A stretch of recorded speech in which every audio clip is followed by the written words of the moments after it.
and welcome to Stan the Wine Man TV. I am your host, Stan Rutan, and this is a Blue Collar Wine Show where I help you spend your wine dollars wisely. I know a lot of you watched my episode on Can You Age Inexpensive Wines, and it's probably one of the biggest viewed videos I have. I mean, it's like over 10,000 views. I know for some YouTubers that's nothing, but for me that's a huge thing. I appreciate that. So people are very interested in learning about aging wines. Now, in most of those episodes, I haven't looked at them recently, but I think most of them were Bordeaux that were inexpensive and aged well. I mean, amazingly, some of them aged up to 8 years and they were still good, if not improved, because I couldn't remember what they tasted like when I first bought them. I love dealing with Bordeaux, and I'm super excited about these next two episodes I'm going to do. They're going to be both on the 2022 vintage in Bordeaux. Fantastic vintage, and it's interesting that it's a fantastic vintage because there was a big drought. It was one of the hottest years in France, sometimes reaching 104 degrees, and it lasted through the whole summer. Now, normally you would expect the wines to be a little bit cooked, a little bit, too deep and overripe, but for some reason, these wines turn out to be fresh and balanced with a little verb in them. And when I hear that and I read that, I think, wow, I'm going to start looking into the 22 vintage, because these are the vintages where you can buy some inexpensive Bordeaux, and they are good in most cases because they come from a classic vintage. The cool thing about this vintage too that I read up on was that they had a lot of rain in the previous winter and fall, so really the vines were really healthy when that heat started coming on. And that heat was very consistent, so the vines got used to it. A lot of years, there will be heat spikes, and then it'll drop, and then there'll be heat spikes. Now, that's not so good for the vines because they shut down. But in this case, it was so consistent that the vines just kind of naturally got used to it and produced some excellent fruits. Berries were a little smaller, the skins were a little thicker, but that's okay. Now, another thing that contributes to the dealing with a hotter vintage is that I think it was 2003 and 2013 or 18, 2003 and 18 were both really hot vintages. So the winemakers, learned from those hotter vintages. So when they hit 22, they had some new techniques. And one of the techniques they're really adopting in Bordeaux is whole cluster fermentation.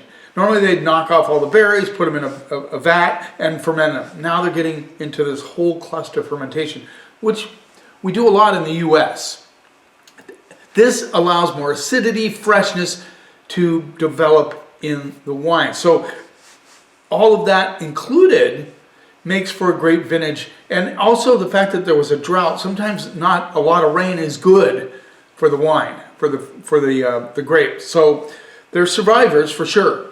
So now we have a bunch of wines. I've just tasted a few of them, and all of them have been, I've been impressed with them. So we're going to now review two of the lower end wines, and then in the next episode, I'm going to review two that are, well, one's not super expensive, but the other one's not even, well, they're not super expensive, but they're more expensive than these are. So let's get started with the 2022 Chateau Buisson Redon Bordeaux. This is Vin de Bordeaux, so when you see that, well, it's not a specific area in Bordeaux. It's kind of like saying the Columbia Valley or California on the label. No specific area. They source the fruits from all over Bordeaux, so they don't call it a Médoc, they don't call it a Pomerol, they just call it Bordeaux. And that's okay. It came from that area, and it came from a classic vintage. This is $11. So let's check it out. Does this inexpensive Bordeaux show the vintage? It's always exciting because when I find one that does, you know what I do? I buy about 3 or 4 of them and I tuck them away in my cellar, well, under the house. I don't have much of a cellar.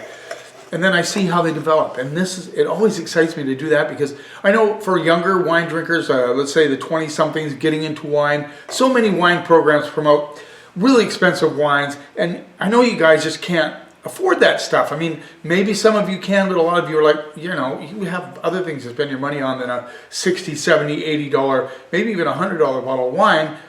But if you can find some inexpensive stuff and just play with it a little bit, put it away for a few years, see what it does. See, that's not so bad, is it? So 11 bucks, good color on this. Get the board out. I'm going to call this the Bob and Kathy board. So I'm looking at this. I'm going to get one on camera so I can show on the top. But anyway, it's you can see through it a little bit, but it's fairly dark. Kind of a dusty red color, really. Let's see what we get on the nose. A lot of cherry notes, a little bit of earth coming through it, which you'd expect from Old World wines.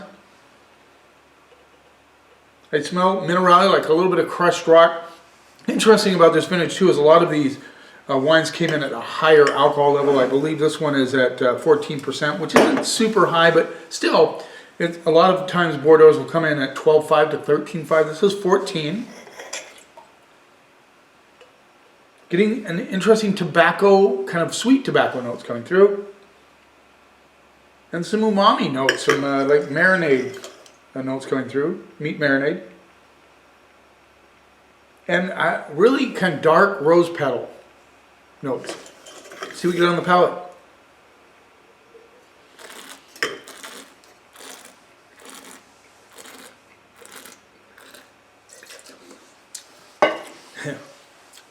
Now, a little bit of a thin on the finish, but up front, good leather, tobacco, and cherry notes coming through on the front. Little minerality hits on the end. A little thin on the end, but up front, really nice. Like, it is fresh. There's definitely fresh acidity to do this, even fresh acidity, even though it's 14% alcohol.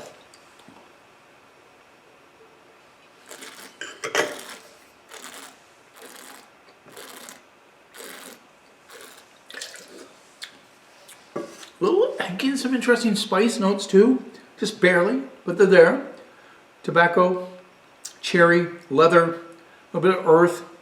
Yeah, this is classic Bordeaux. I mean, this is what I look for in the less expensive Bordeaux. This is really drinking quite nicely for 11 bucks. I think anybody that would want to be introduced to Bordeaux, if you haven't really dove into Bordeaux, this should not be hard to get. Bousson Redon, I've seen it in other stores. You can always ask for it. I believe it's distributed by Veers Imports here in Washington State. So there you go.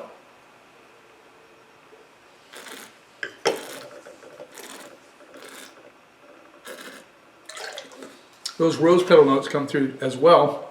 Just a nice Bordeaux. The only thing this doesn't have is a classic finish. I would let this lie down for 3 to 4 years just to see how it develops. I don't think it has enough guts to really go past that, but I've been fooled before on these. I mean, I probably will put one away for quite a few years just to see what happens.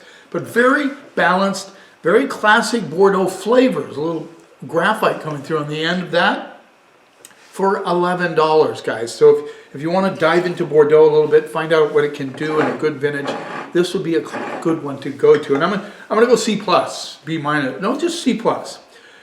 I'm going to go B-, C+, B-, because I think the quality up front, the depth, the balance, it's all there. Just the finish is just a little thin, which puts me in the C+ side. But there's some B- elements to it as well. So let's move on to the Chateau 2022 Chateau Lacoste Garzac 2022 Bordeaux, Vin de Bordeaux again. This rolls in at $12. 11, 12, just a butt more. There you go. I love these. I love finding these Bordeaux at these price points if they're good. That Bousson Redon would be a classic Bordeaux to have with, you know, some lasagna or something like that. Be really good with that, or even some mushrooms. You know, like some portobellos. Be really good. So let's see what we get in this Chateau Lacoste Garzac 2022 Bordeaux. So this one, let's see, color-wise, it's a little brighter red, a little deeper, darker. That I can already smell it, so that's always a good thing, right? You can smell it. See what we get on those. So this has a little bit of that old world funk on the nose. I get actually on this one, I'm going to go stewed cherries a little bit. I think I think this one was also 14% if I remember right. Yep, no, this is 13.5, so a little bit less. Some classic leather, worn leather notes with a little cherry currant. See, when they say Vin de Bordeaux, and especially if they don't put anything on the back, it could be anything. It could be Cab Merlot, Cab Franc. Those are the classic 3 of Bordeaux. This smells like more like a Cab than this one did. A bit of tobacco coming through as well. Not huge on the tobacco though. And again, kind of dark red flower notes coming through. Let's see what we get on the palate.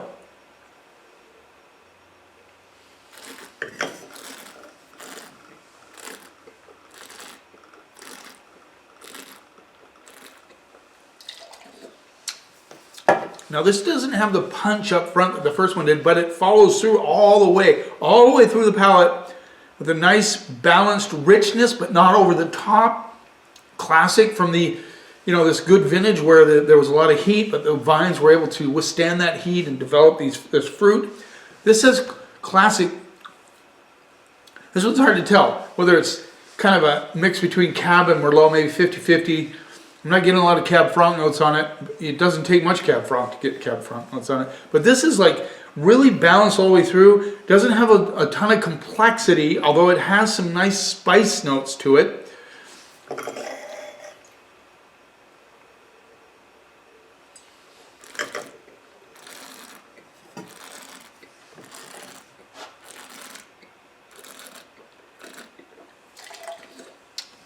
Kind of a combination of cherries and currants, a little bit of minerality. I get a little graphite on the finish. Nice balance. And I think, honestly, this one is a little bit closed up, which is interesting for $12. That graphite comes through on the finish, a little minerality. But I think for a lot of people, again, this would be one where you'd go, wow, this is a Bordeaux? I didn't know Bordeaux were like, no, this is a really good Bordeaux for beginners. Yet, I think it has the guts to age 10 years. It has the freshness. It has the balance. I think it's a little closed up right now. I think maybe with a little aeration, maybe with a little time, it'll open up a little bit more. There's no flaws in this one that I can get.